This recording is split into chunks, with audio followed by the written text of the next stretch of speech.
रसूल अल्लाह ने 5 खूबसूरत हदीसें बताई। नंबर 1, तुम में से बेहतरीन शख्स वो है जो ना किसी को तकलीफ दे और ना किसी की तकलीफ का जरिया और सबब बने।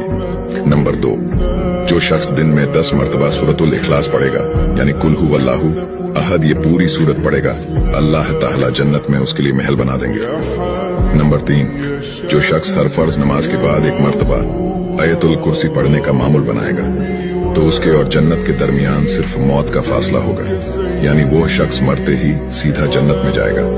नंबर 5, जो शख्स घर से निकलते वक्त ये दुआ पढ़ेगा, बिस्मिल्लाहि तवक्कलतु अला अल्लाह ला हौला वला कुव्वता इल्ला बिल्लाह, तो अल्लाह ताला शैतान के शर से उसकी हिफाजत फरमा देता है और जिस काम को वो निकला अल्लाह ताला उसमें आसानी पैदा फरमा देता है। नंबर 5, रसूल अल्लाह ने फरमाया, वो शख्स हरा भरा रहे, हंसता खेलता रहे, जो शख्स मेरी हदीस सुने उसको महफूज रखे और उसको दूसरों तक पहुंचाए।